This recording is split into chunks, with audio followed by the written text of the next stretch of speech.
சிந்து Bhairavi next week new promo. Sindhu எதுக்காக இப்படி பண்ணிக்கிட்டு இருக்க?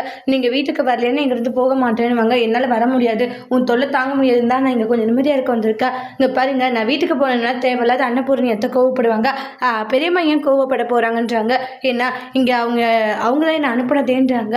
உங்களை கையோடு கூட்டிகிட்டு வர சொன்னாங்க. ஆனால் நீங்கள் வரமாட்டேன், நீங்கள் பிடிவாதமாக இருந்தால் எப்படி? அவங்கள கூட்டிகிட்டு வர சொன்னாங்க, வரீங்களா அப்படின்றாங்க. இந்த ஸ்னேகா பெரியம்மா கூப்பிட்றாங்க, நான் போய் தான் ஆகணுன்றாங்க. நான் போயிட்டு வரேன் அங்கிள். ஏய் சிவா, என்ன பண்ணிக்கிட்டு இருக்க? அவள் சும்மா சொன்னால் என்ன பண்ணுவேன்? இல்லை, பெரியம்மா கண்டிப்பாக என்னை கூப்பிட்டுருப்பாங்க. நைட்டெல்லாம் நான் காணோன்னா இவக்கிட்ட சொல்லியிருப்பாங்க, நான் போயிட்டு வரேன்ற மாதிரி சொல்கிறாங்க. அப்பா பார்த்தீங்கப்பா, இதே மாதிரி தான் சிவா எப்பவும் பெரியம்மாவுடைய பேச்சுக்கு கட்டுப்பட்டு தான்ப்பா இருக்கான். அந்த வார்த்தையை அவன் மீறுறது இல்லைன்றாங்க. சரிம்மா ஸ்னேகா, நீ கவலைப்படாத, போக போக சரி பண்ணிடலாம். அப்பா இன்றைக்கி சரி பண்ணலாம், நாளைக்கு சரி பண்ணலான்ட்டு என்னப்பா நாள் கணக்கு போய்கிட்டு இருக்கு. எனக்கு ரொம்ப கவலையாக இருக்குது. சரி பார்த்துக்கலாம், நீ கவலைப்படாதன்றாங்க. கண்டிப்பாக சிவாவை நம்ம கண்ட்ரோலில் நம்ம எடுத்துகிட்டு வரலாம்.